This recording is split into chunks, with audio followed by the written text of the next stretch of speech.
저 이제 오늘 이분도 이제 드디어 출마 선언을 했어요. 이제 조국 혁신당 대표. 저는 이게 출마 지역을 정하면서 이제 지난주에 예고까지 하고 커밍 순 곧 다음 주에 발표한다. 이렇게 거창하게 출마 지역 발표하는 건 저 이제 처음 봤는데 근데 오늘 이제 경기 평택을로 출마하겠다. 조국 혁신당 조국 대표가 이렇게 발표를 했습니다.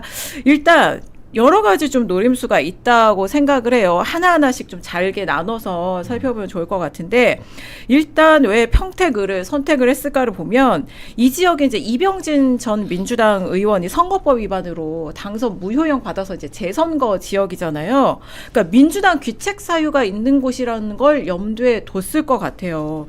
이거를 사실은 저는 좀 최우선 고려 사항으로 이 조국 대표가 생각하지 않았을까 싶거든요. 어떻게 보세요? 근데 뭐 조국 대표가 어디를 출마하느냐 네. 상당한 관심을 끈 건 사실인데 험지 이런 얘기를 많이 하세요. 네. 근데 이거는 약간 좀 멋짐 강박 아니냐.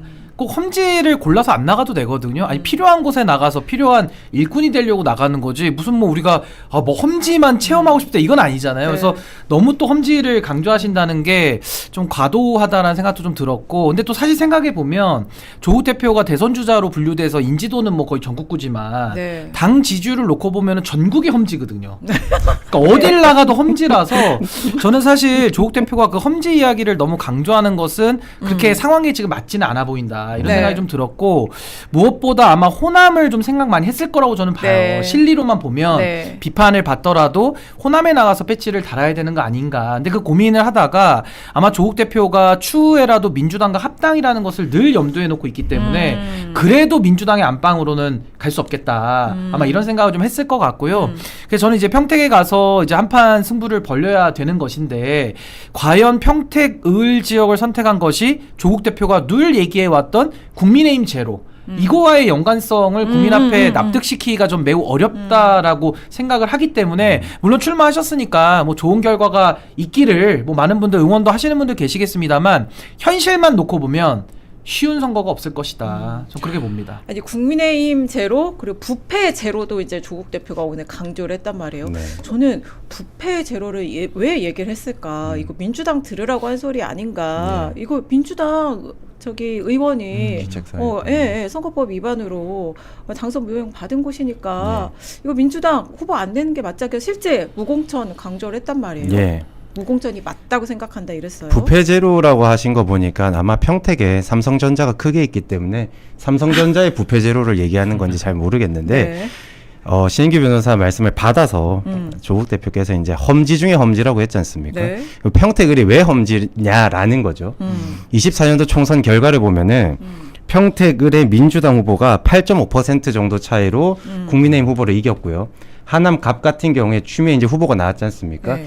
이용 의원이랑 맞붙어서 1.2% 차이로 네. 추미애 의원이 이겼거든요. 그렇죠. 그럼 험지 중에 험지라고 하면 차라리 하남 갑이 더 험지 중에 험지입니다. 네. 그리고 부산도 있었고요. 네. 근데 여기를 왜 자꾸 험지 중에 험지라고 강조하시는지 그게 네. 우선 의문이고 그리고 전 조국 대표가 이제 출마 선언을 하고 지역구를 정했지 않습니까? 약간 알터니를 뺀 기분이에요.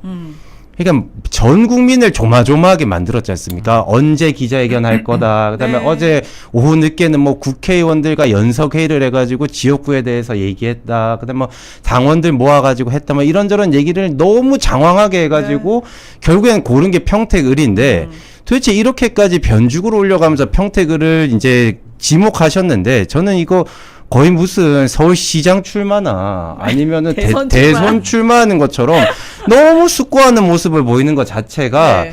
이제 본인이 이번에는 꼭 당선이 되셔야 되거든요. 그러면 신인규 변호사 말씀처럼 이러이러한 여러 사정에 의해서 민주당이 귀책 사유가 있기 때문에 후보를 내면 안 되고 그다음에 우리 민주 진영은 조국 혁신당 대표인 나를 지지해 주십시오. 이게 오히려 더 담백하고 저는 좋았을 거라고 생각해요. 그렇기 때문에 뭐 선거야 이제 열려봐야 알겠지만 만약에 민주당이 무시하고 그다음에 정청래 대표도 전 지역의 후보를 낸다라고 네. 했지 않습니까?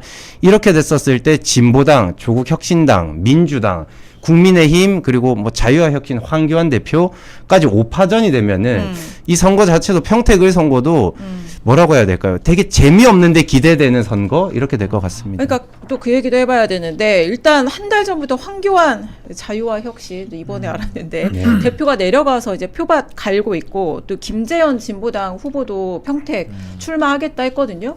근데 여기하고 이제 울산시장 선거하고 역학관계가 좀 맞물려 있는 곳이어서 왜냐하면 울산 그 시장 후보로도 진보당도 후보를 그 내겠다 하고 있고 조국혁신당도 이제 황명필 그 후보 그 준비를 하고 있는데 그래서 양당 모두 둘 중 하나 민주당 향해서 둘 중 하나는 우리랑 단일화해야지 우리한테 양보를 해야지 하고 있거든요. 근데 어떻게 보세요? 근데 이게 사실 네. 정치인들이 좀 간과해서는 안 되는 게 여의도의 관점과 시민의 관점은 네. 달라요. 그러니까 정치인들이 험지라고 주장은 할 수 있어요. 근데 국민들이 납득을 합니까? 그러니까 지금도 마찬가지인 게 우리 앵커님 사장님 말씀해 주신 대로 결국 평택에 있는 진보정당, 이 네. 소수정당들이 울산 선거랑 이게 연동이 돼가지고 네. 결국에는 본인들의 그 단일화의 딜로서 네. 이 평택 선거구를 활용하고 있었는데 지금 진보당뿐만 아니라 조국혁신당도 거기에 지금 올라탄 네. 상황이 돼버렸어요. 그러니까 지금 벌써 오늘 발끈하고 나서는 분이 김재현 네. 진보당 후보 이분부터 지금 발끈하고 나섰고 전 그러니까 여기서도 다시 본질로 돌아가면 이게 국민의힘 제로냐고요. 그러니까 평택을에 출마를 조국 대표가 하면서 본인들도 울산시장 후보를 황명필 아까 그 후보를 또 내고 네, 그 그러면서 진보당은 이걸 가지고 진보당은 이제 김종훈 김종훈 후보고 전 울산 네, 동구청장. 그러니까 이렇게 하면서 결국에는 평택을 지역구와 울산에 대한 것을 마치 교환을 하기 위해서 네. 하는 건데 이게 전형적인 여의도 방식 아니냐. 딜이다. 그러니까 국민들이 단일화를 원해가지고 단일화를 하는 것은 국민의 방식이고 이건 너무나도 그 각 당의 정치 논리와 셈법이 너무 깊숙이 들어와 있는 게 전 패착이라는 생각이 우선 들고요. 그러니까 어떻게 보면 김상욱 후보가 가장 피해를 입게 생긴 상황이고 저는 조국 대표가 아마 이준석의 길을 가고 싶다고 했기 때문에 이준석 모델을 생각하고 지금 이 전략을 짰다고 봐요. 전 근데 이게 패착이라고 봅니다. 네. 뭐가 패착이냐? 첫 번째로 이준석 당시 후보가 동탄에서 승리를 거둔 데에는요. 상대 후보가 너무 약치였어요. 근데 이준석 후보가 조국 대표보다 나은 점은 국민의힘 출마하지 말란 얘기는 안 했거든요. 근데 조국 대표는 민주당 출마도 막으면서까지 지금 나오는데 문제는 상대 후보가 당시에 동탄 생각해 보시면 국민의힘 후보 이름도만 생각 잘 안 나시죠. 네네. 그 정도로 무명의 후보를 갖다가 앉혀놨기 때문에 후보 경쟁력이 약해서 그걸 이준석 후보가 반사이익을 받은 거예요. 근데 지금은 만약에 조국 대표 뜻대로 되려면은 민주당이 고의 패배를 감수하고 최약체를 갖다 놔야 되거든요. 근데 그렇게 했다가는 정청래 대표가 이거 합당 또 하려는 거 아니야라는 그렇죠. 의심에서 자유롭겠습니까? 그러니까 후보 경쟁력이 차이가 있고 두 번째는 당시에 이준석 후보는 윤석열과 각지면서 당을 만들어서 야당 포지션으로 나왔어요. 그러니까 누가 더 견제를 잘할 거냐를 가지고 국민의힘과 개혁신당을 골랐다면 지금은 이재명 정부 성공을 위한다고 조국 대표가 나왔는데 오늘 그렇게 강조를 했죠. 나왔는데 평택 시민들 입장에서 평택 발전을 위해서 여당인 민주당을 선택하는 게 이득이 되겠습니까? 아니면은 조국혁신당 13번째 의석을 만드는 게 도움이 되겠습니까? 이러면 이제 이것도 계산이 끝난 거고 네. 마지막 하나가 경기도는 아무래도 2030들이 많이 살고 또 그 평택이라는 도시나 동탄도 마찬가지인데 결국에는 중도 민심이 되게 중요해요. 경기도기 때문에. 근데 중도 민심에 있어서 조국 대표는 가장 취약점을 보이고 있는 후보거든요. 그러니까 이런 상황을 놓고 봤을 때 당시 동탄에서 정말 기적적으로 3% 차이의 성과를 만든 이준석 모델과 지금 전 조국 대표의 모델이 아예 평면이 다른데 마치 그냥 이번에 이준석의 길을 가겠다라고 하면서 좀 도전한 것이 좀 네. 패착 아니냐 그런 생각이 듭니다. 그러니까 조국 대표가 오늘 그러니까 그 정청래 대표가 전 지역에 이제 후보 내겠다고 했고 후보를 내라 내지 마라 내가 할 수는 없지만 무공천이 맞다고 생각한다 이렇게 얘기를 했는데 사실 민주당이 이제 그 당원 당규를 없앤 거에 대해서는 이제 평가는 변론으로 하겠지만 일단 귀책 사유가 있는 곳에 무공천 원칙을 2024년에 당헌 당규 개정을 하면서 없앴거든요. 그 조항을. 근데 그러니까 민주당으로서 사실 무공천 할 뭐 이유도 없고 명분도 없는 거예요. 그 당헌 당규를 없앤 걸 잘했냐 못했냐 평가하기 전에. 네. 근데 조국 대표 오늘 발언을 보면 민주당의 무공천을 바라는 것 같아요. 어떻게 보세요? 무공천을 대놓고 바라는 거죠. 대놓고. 네, 사실 21년도 보궐선거 때 이낙연 대표가 계셨지 않습니까? 민주당에.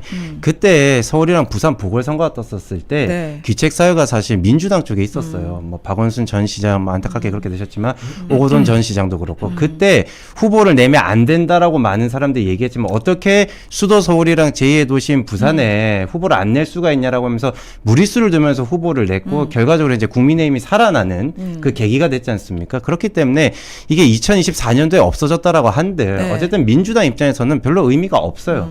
지금 어쨌든 힘 있는 여당 후보를 지지해 주십사 이제 이렇게 얘기를 할 수 있기 때문에 만약에 민주당에서 후보를 안 내거나 신인규 변호사 말씀처럼 네. 최약체인 후보 완전 무명이 뭐 김준호 같은 후보를 내 가지고 조국 혁신당에게 도움이 되는 행동을 한다면은 8월 전당대회를 위해 가지고 이 사람이 또 나쁜 행동을 하는구나라는 오해를 받기에는 십상이죠. 고의 패배 의혹을 받을 수가 있어요.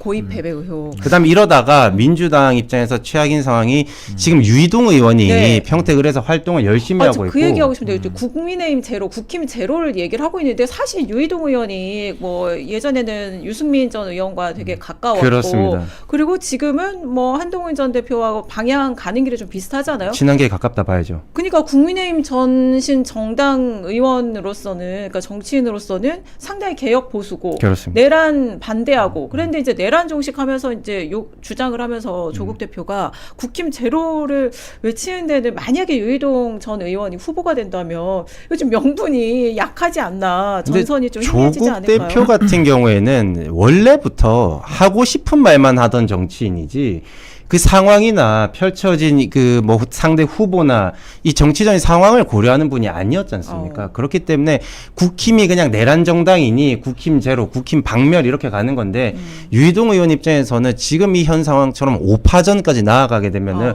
이러다가 민주당이나 조국 그 후보가 주장하는 것처럼 국힘 제로가 아니라 국힘 당선될 수도 있습니다. 아니 근데 저는 조국 대표에게 좀 의아한 게 뭐냐면 네. 국민의힘 제로라는 뜻 자체가 국민의힘의 의석을 뺏어오거나 국민의힘의 힘을 약화시키겠다는 게 국힘 제로 의미 아닌가요? 맞아요. 근데 그게 아니라 지금 민주당은 어딜 네. 가도 지금 민주당은 다 꽃길이고요. 험지가 없어요 지금. 네. 근데 그런 상황에서 자꾸 험지다라고 우기는 것 자체가 의미가 없어서 저는 그리고 평택을도 민주당 의석이었죠. 맞아요. 그러니까 그 전임 의원이 이제 민주당 의원인데 대구 그러니까 이게 가셔야지. 귀책 사유를 주장하는 것과 험지라는 게 이게 지금 말이 스스로 자체 모순이 되고 만약에 조국 대표의 논리대로 하자면 국민의힘 의석이었던 데를 가야죠. 그럼 지금 어디가 국민의힘 의석입니까?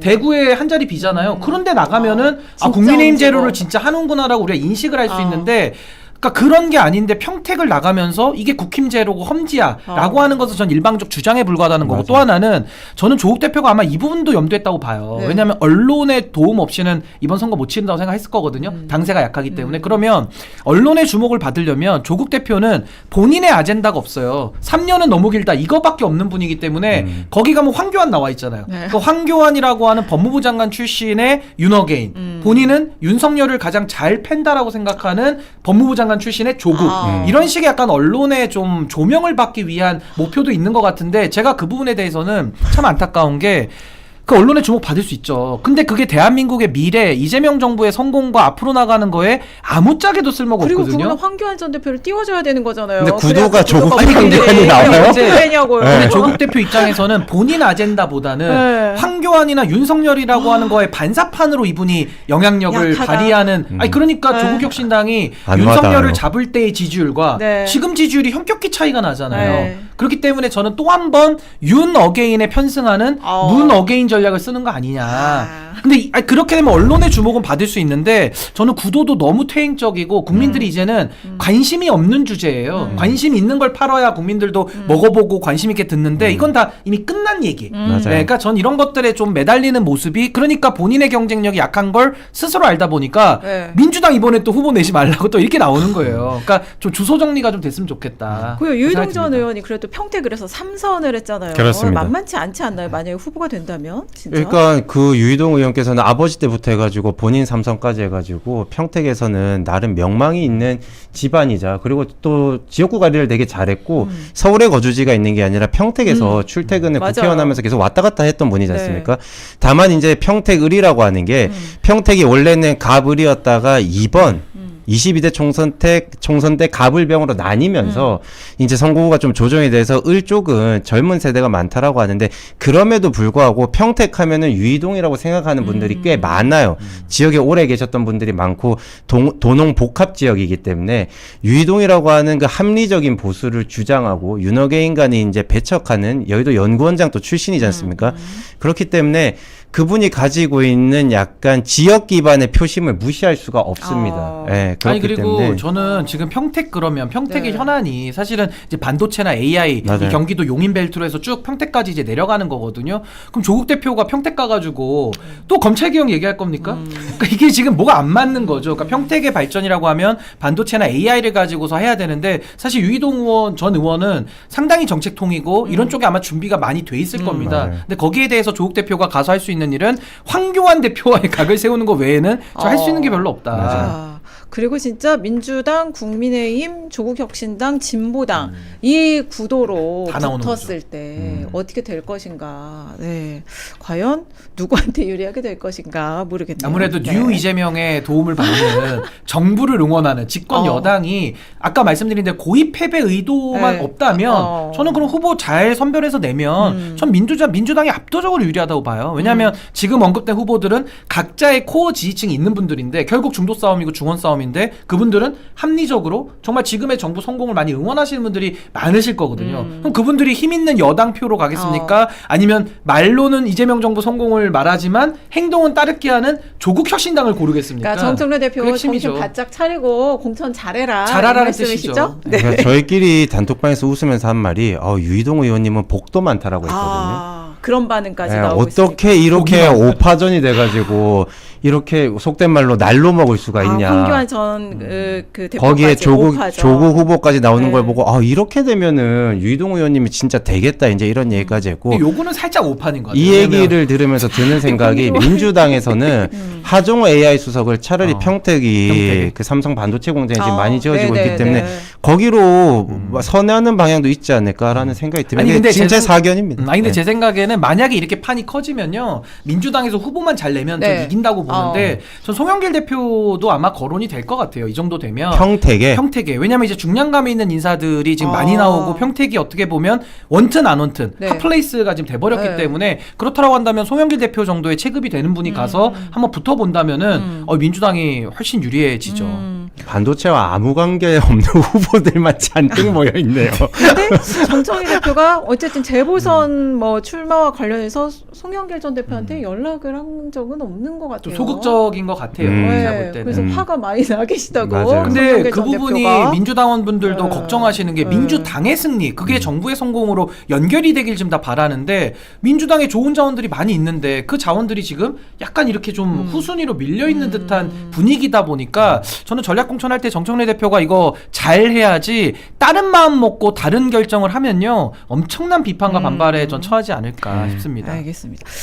그리고 저 이분의 발언을 두 분이 어떻게 보실지 정말 궁금한데 이제 김용 전 민주연구원 부원장 어제 이제 김 전 부원장이 민주당 의원들하고 함께 검찰 조작 기소 관련 기자 간담회를 했어요. 근데 여기서 이제 선거 출마하고 싶다는 얘기를 확 쏟아냈습니다. 정말 출마하고 싶다. 경기도로 지역이 선정되면 좋겠다. 근데 이분이 어쨌든 대장동 일당한테 불법 정치자금, 뇌물 합해서 아마 6억 7천만 원일 거예요. 받은 거 1, 2심에서 유죄 인정이 됐고 이제 대법원 판결만 남겨두고 작년 8월에 이제 보석으로 지금 풀려난 상태거든요. 네. 근데 대법원 선고도 안 났는데 물론 대법원 작년 2월에 2심 선고 난 지가 지금 1년이 넘었는데 왜 선고를 안 하냐 뭐 이런 대법원 비판할 수도 있죠. 하지만 어쨌든 대법원 확정 판결이 안 났는데 이렇게 출마 얘기를 강하게 노골적으로 하는 것이 맞느냐 어떻게 보십니까? 근데 저는 뭐 우리가 원칙과 예외를 좀 나눠서 봐야 될 것 같은데 저는 원칙적으로는 사실 재판받고 있는 분이 나간다라는 거는 부적절하죠. 그리고 국민들의 눈높이에 맞지 않는다는 건 전 동의는 하는데 다만 지금 우리가 뭐 쌍방울 관련된 대북송금 사건이라든지 당시 이재명 대표와 관련됐던 주변인들까지 포함한 그 수사에 대해서는 우리가 의구심을 상당히 갖고 있고 거기에 대해서는 결국에는 조작 수사 의혹까지 지금 넘어가는 단계에서 모든 걸 다 조작이다 이렇게 얘기할 수는 없는데 특별히 이재명 대통령과 연관된 분들이 있잖아요. 거기에 저는 김용 부원장도 전 포함된다고 보는 입장에서는 지금 상식적으로 조작 수사의 의혹 플러스 대법원에서 가타부타 결정을 이렇게 1년 넘게 안 한다는 것은 이거 정말 고의지연의 의혹이 있는 거 아니냐라는 생각이 들어서 저는 김용 부원장이 만약에 이재명 대통령을 뭐 배려하거나 존중하는 마음에서 스스로 이번에 쉬겠다라고 말하면 모르겠는데 또 본인도 의지를 가지고 지금 이야기를 하고 있기 때문에 그렇다라고 한다면 저는 이 조작 수사 의혹이나 대법원에서 좀 지연시키고 있는 이런 부분까지 포함해서 좀 예외적으로 저는 국민들의 선택권도 한번 물어볼 수 있는 거 아니냐 저 그런 생각이 들고 물론 이 공천에 부분에 대해 가지고 뭐 많은 중도에 계신 분들은 뭐 의구심을 일부 가지실 수는 전 있다고 보는데 워낙 사안 자체가 좀 특수해서 저는 그 특수한 지점을 좀 배려를 해서 저는 봐야 되는 사안 아닌가. 근데 저는 싶습니다. 대통령의 오른팔 뭐 이런 입지, 자신의 위상을 너무 이용하는 것 아니냐. 그러니까 사실 민주당 의원들도 공개적으로는 말하기 꺼려하는 거잖아요. 이 문제에 대해서 분명히 자기 생각을 김영진 의원 정도 제외하고서는 이 얘기를 뭐 이렇게 아마 속 생각은 다른 의원들이 많은 걸로 알고 있는데 네. 뭐 어제 그 함께 기자회견 참석한 김현 의원 이런 분들 제외하고는 그런 것 같은데 근데 어떻게 보세요? 그러니까 뭐 신인규 변호사님의 입장이 있기 때문에 그렇게 말씀하신 건 저는 이해는 합니다만 만약에 본인이 진짜 조작 수사고 진짜로 억울하다고 하면은 대법원 판결 받아보고 본인이 사법 리스크가 없을 때 그때 2년 뒤에 총선에 다시 나오거나 이런 식으로 하는 방식이 맞지. 지금 국회의원직에 만약에 공천을 받아서 출마를 한다라고 칩시다. 그럼 그분이 아마 당선될 확률은 높아요. 안산 갑이라는 지역구 특성이 있기 때문에. 그러면 그 국회의원직이라는 게 본인 사법 리스크에 방패막이가 되면 안 되지 않습니까? 뭐 권성동 의원 사건도 있었고 많은 국회의원들이 그 체포동의안 관련돼 가지고도 뭐 받냐 안 받냐 하면서 국민들 화나게 많이 했지 않습니까? 그렇기 때문에 김용 부원장 같은 경우에는 뭐 대통령을 이제 수사하기 위해서 이제 본인을 이렇게 조작 기소하거나 이런 게 억울하다라고 하면은 법의 심판을 기다려라. 그게 만약에 떳떳해지면은 그때 출마해도 절대 늦지가 않습니다. 그런 식으로 하면 되고요.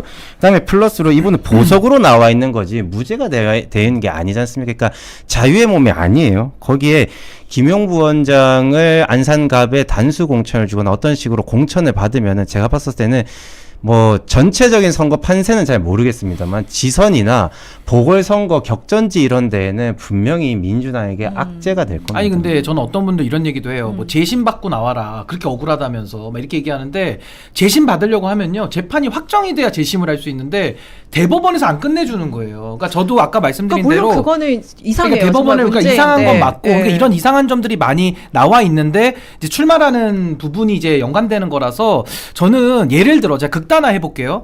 조작 수사나 여러 가지 검찰권 남용에 대한 지금 문제 제기가 있습니다. 그 시기에 지금 들어온 분들이거든요. 그럼 예를 들어 입장을 바꿔가지고 절대 그런 일은 없어야 되지만 만약에 이재명 정부에서 검찰권을 윤석열처럼 남용을 해가지고 아무나 야당 정치인을 기소를 합니다. 그리고 걸어가지고 대법원도 질질 끌면서 아무 판단도 안 해줘요.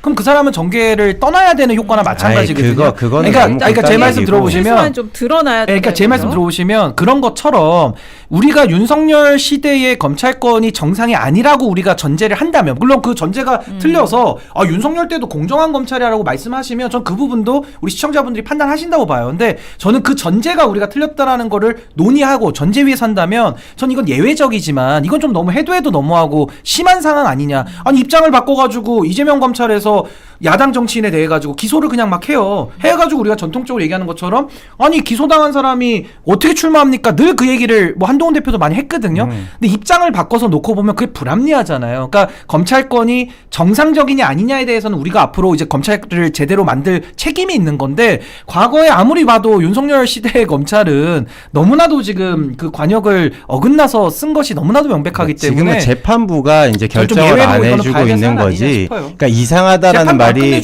그러니까 이상하다는 말이 맞다라는 전제 하에서라도 그것 때문에 국회의원직에 공천받아서 나오는 게 맞냐 이제 이 얘기를 하는 거죠. 그러니까 뭐 윤석열 검찰이 이상했으니까 그 말이 맞다 손 치더라도 그럼에도 불구하고 지금 본인이 이거 조작 기소돼 있으니까 난 국회의원 후보로 출마해야 합니다. 출마하고 싶습니다라고 말하는 것 자체가 그 전제를 다 꽈버리는 거죠.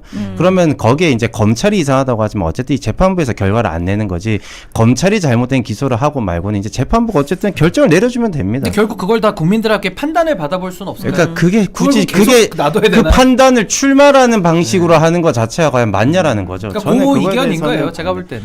제 얘기에 사실 동의하잖아요. 아니요, 저는 그게 아니라 저는 김용 부원장하고는 일면식도 관계가 없어요. 입장을 이해한다니까. 입장을 이해할 필요가 없는 게 저랑은 아무런 관련도 없는 분이지만은 입장을 저는 바꿔놓고 생각을 해보라는 거예요. 저는 우리 김준호 대변인께서 저는 굉장히 합리적인 분이시기 때문에 저는 뭐 입장이 있으니까 그런 말하는데 이런 얘기 이제 하고 싶지 않아요. 이거는 우리가 입장을 놓고 얘기하자는 게 아니라 사안별로 봐야죠. 근데 그 사안에 만약에 저도 제 상황을 대입해놓고 본다라고 한다면요. 우리가 윤석열 시대의 그 만행과 검찰권의 그 사유화에 대해서 그 인정하지 않으십니까? 그러니까 그게 다 그런 부분과 연관지어 봐야지. 해도 아니 잠깐만요. 그러니까 이 후보를 하는 게 맞냐라는. 그러니까 제 말만 마무리할게요. 그러니까 그런 부분과 연관해서 봐야지. 지금 이 부분에 대해서는 우리 김준호 대변인께서는 분리해서 윤석열 검찰의 나쁜 건 나쁜 거지만 이 사안은 원칙론적으로 좀 얘기를 하시기 때문에 전 두 가지가 분리돼서 보긴 어렵다. 연관해서 봐야 된다는 생각이 드는 거예요. 제가 이 문제를 가지고 이제 여권 이제 관계자 또 김용전 부원장하고도 뭐 잘 아는 분 얘기를 들어보니까 아니 그러니까 김용전 부원장이 억울한 면이 있을 수 있다. 그러니까 대법원 고의지원 의혹도 그렇고 이제 그리고 재판 과정에서 어떤 위증 때문에 약간 결과적으로 불리하게 된 것도 있고 뭐 그렇긴 한데 그렇다면 사실 양문석 의원 지역구는 안산 갑에 만약에 출마한다고 하면 양문석 의원이 이제 뭐 김용 부원장 왔으면 했잖아요. 좋겠다 네. 했잖아요. 근데 거기가 어쨌든 양문석 의원의 이 사법 리스크 그렇죠. 방송 무효용 때문에 됐잖아요. 근데 거기에 같은 부담이 있는 건 사실이잖아요. 맞아요. 그러니까 안산 지역 구민들에 대한 네. 이런 차원에서 비판할 수 있죠. 네, 하면 이게 유권자들이 과연 아니 판단은 저는 그 어떨까? 비판과 변론으로 아예 나가지 말아라 이렇게 얘기하는 건 좀 네, 과도하다는 그런데 거예요. 그러니까 네. 부산 북갑으로 가면 어떠냐. 왜냐하면 민주당 입장에서 그리고 김용전 부원장 입장에서 한동훈이란 사람을 네. 그런 검찰 악의 그런 약간 서사적 상징과 면에서. 같은 사람 아니냐. 국조특위 보궐선거? 한동훈이랑 붙어라 이런 얘기를 어떤 분이 아니, 그러니까 저도 하시더라고요. 원칙론적으로는 뭐 오세요. 저는 김준호 대변인하고 생각이 비슷한데 네. 이 사안은 좀 정말 특별하게 좀 봐야 될 사정들이 너무 많이 나와서 그 부분을 알겠습니다. 말씀드리는 겁니다. 알겠어요. 자, 저희 다음 아이템 가기 전에 슈퍼챗 보내주신 분들이 많아서 좀 일부 소개를 하겠습니다. 이피님이 그래 준호야 오늘 그럼 가기 전에 카메라 보고 윙크 날려줄 날이구나. 널 보내줄게. 카메라 한 번만 봐줘라. 이게 진짜 윙크는 공짜가 아닙니다, 여러분. 이따 어떻게 클로징 때 한번 제가 기대해 볼까요? 우선은 다음 슈퍼챗을 읽어주시죠. 알겠습니다. 단가를 보고하겠다고 지금. 도시의 농부님이 험지 중에 험지 조국 자신에게겠지요. 어디든 험지겠지만 진보당과 울산시장 단일화를 위해 필요한 평택을 조국이 치고 들어간다고 진보당과 민주당의 연대를 원천 차단하는 정치 더 이상 있을 수 없는 일입니다. 울산 평택을 다 망치는 선택입니다. 보내주셨고요. 로지님이 문조털레들은 뭘 해도 안 될 텐데 참 용쓴다. 너무 무능하다. 이렇게 보내주셨어요. 도시의 농부님이 또 보내주셨는데요. 그리고 미인가이님도 보내주셨습니다. 예. 두 분 감사합니다. 감사합니다. 네, 그리고 이제 한동훈 전 대표